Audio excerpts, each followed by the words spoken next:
Hello YouTube, this is Morgan, Airspeed Prime here at my next Teenage Mutant Ninja Turtles episode review. This one's going to be for Season 4, Episode 16, Broken Foot. And yeah, this was a solid episode, not quite amazing. It felt like they were doing some stuff here, but just parts of the episode I think really let it down. I think ultimately it's that the show isn't character focused enough that when it tries to do stuff it doesn't really know how to do it all that effectively. As shown in this episode with what they attempted to do with Leo and then the direction they're taking Karai in. So overall, I like that this episode continued the kind of plot setup from the previous episode.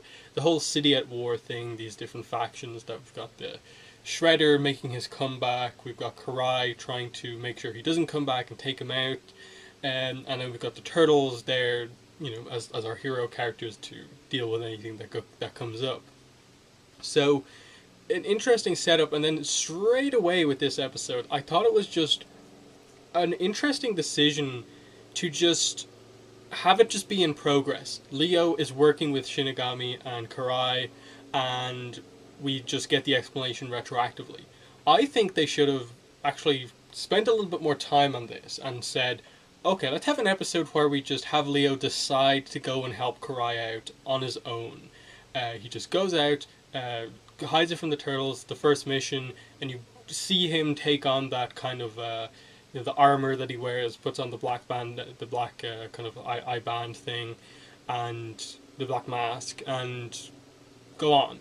And then we get to an episode like this where his cover is broken. I just feel like they gave away way too much like potential story stuff in this one episode and just really quickly going through it. It was just so fast, and the amount of different back and forths that happened in this episode was like cool, and that made for an exciting episode, but so quick in the sense of like we see like 3 or 4 like missions within this one episode. Leo helping Shinigami and Karai. We see the other turtles come in to help. Donatello gets injured. Leo gets the other turtles to help on another mission.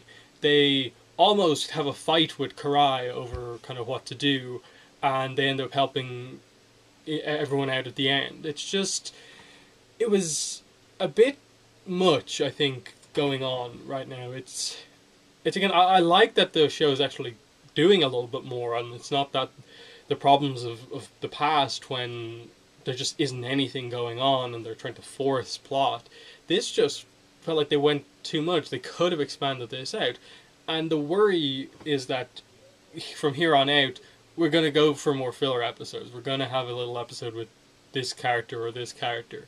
Whereas I think there's enough potential in this story setup of the whole factions, the city at war, that you can actually just continue this. Just have, like, devote the next 10 episodes or so to this kind of faction war going on and just setting things up.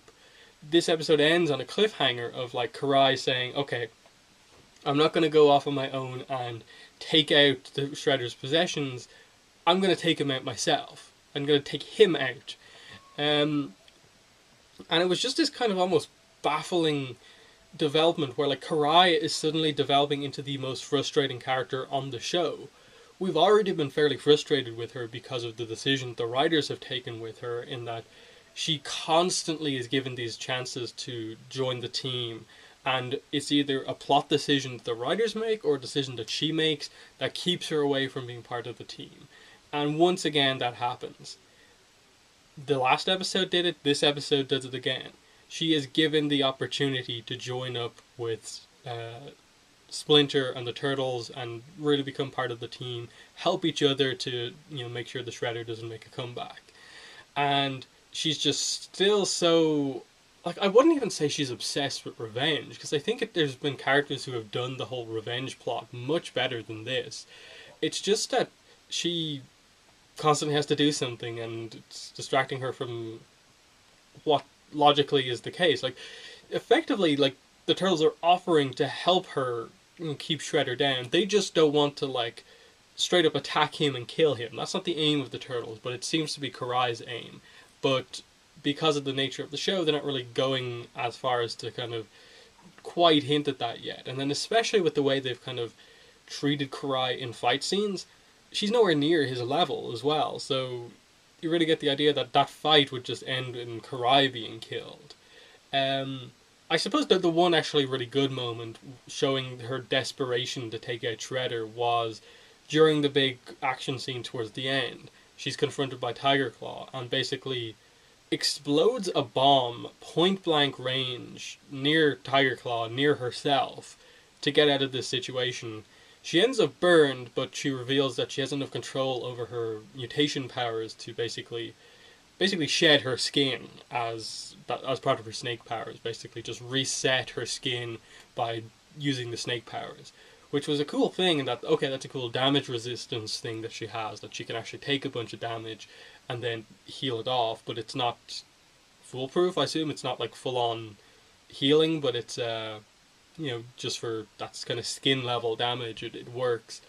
But as I said, I think part of the weakness of this episode was just that they so quickly introduced that Leonardo is working with Karai plot. And then they tried to have this whole Leonardo's feeling guilty plot, but it felt so forced because you were just getting on board with the idea that Leo's working with them. So just this idea that he's not telling them what's going on and he's acting a little bit suspicious but not overly suspicious. It just seems like everyone else is like really on Leo's case and they follow him on a mission and they end up catching the kind of tail end of the explosion despite not being on the same page and not knowing kind of what Leo was doing. It felt like it's one of those situations where, like, okay, Leo is presented as being in the wrong because he wasn't telling them about the mission, but it's kind of their fault for just themselves sneaking out, not like confronting Leo one-on-one about the situation and making it clear that they know he's up to something. So they basically got themselves hurt. So, yeah, it's just I thought it was a kind of weak plot. And it highlights that once again, the show, the biggest struggle that this show seems to have is just giving character development to the Turtles. Which makes no sense and is honestly baffling that the biggest thing a show struggles with is developing its main characters. But that is absolutely true about this show. It doesn't have any idea about how to make something meaningful happen with the main characters, seemingly. Because you have Leo apologize to Splinter, you have him like doubt his leadership, I probably shouldn't be the leader, but I need your help. And it's just completely brushed aside. Like, they don't even have a resolution scene, basically. It's just they join on board with him to go on the next mission, together as a team. And apparently Leo has learned not to go off on his own and do things. This just seems to be the only plot they can go to with the Turtles.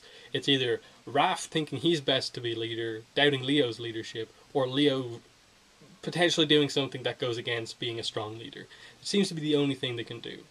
And it's getting very frustrating now because, as I said, I thought they could have done something pretty interesting with Leonardo with this plot setup of him kind of going off on his own and kind of taking on this persona as part of Karai's team.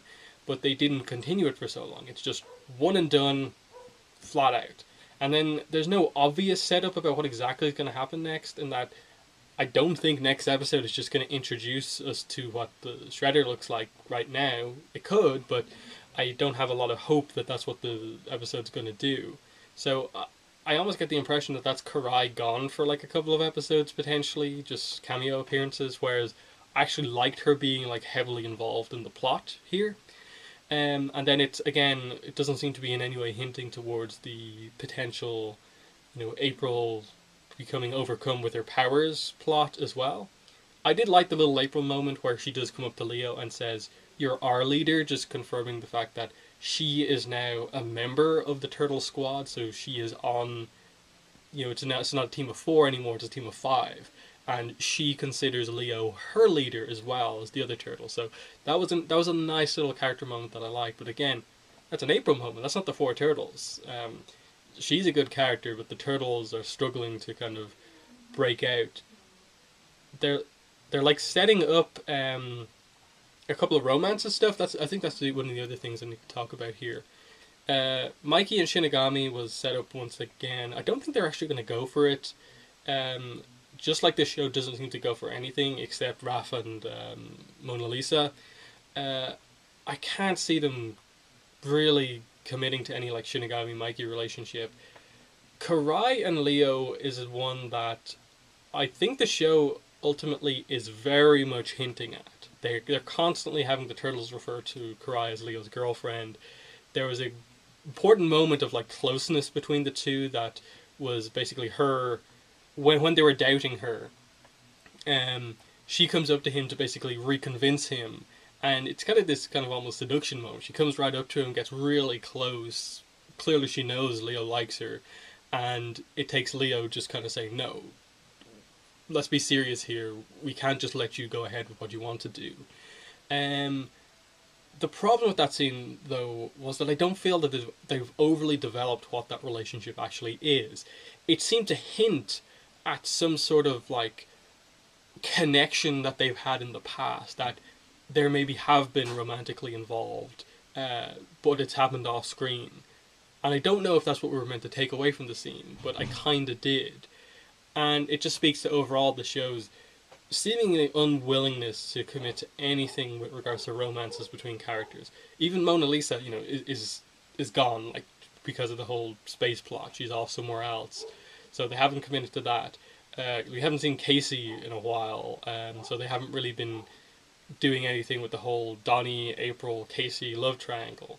And, Mikey Shinigami, I don't think they're doing much there. Leo Karai, they're sort of hinting at stuff, but they're not doing anything. And it's just, what is this show trying to do? And I think that's overall kind of what this episode highlighted. In that, like, I appreciate the show continuing its plot.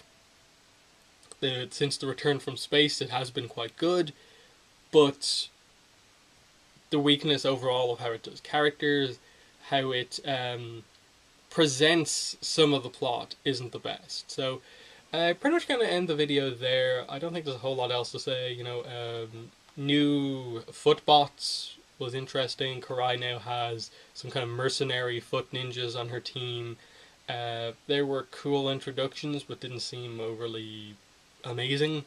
We got some more Bebop and Rocksteady, but I don't really care about them as characters because they're just, all of the villains are basically just comedic relief. They're trying to make Tiger Claw a bit more serious, and it's kind of working, but in general most of the villains are just kind of nothing to me. So yeah, an episode that has some strengths, but really highlights a lot of the show's weaknesses. So in the comments, let me know what your thoughts were on the episode and the review. And I'll just end by saying, if you want to follow me on Twitter and Tumblr, links are in the description for my social media accounts. Then if you want to help support my channel, link to my PayPal donation link in addition to my Patreon page are also in the description below. But that's been the video. Thanks for watching, and bye.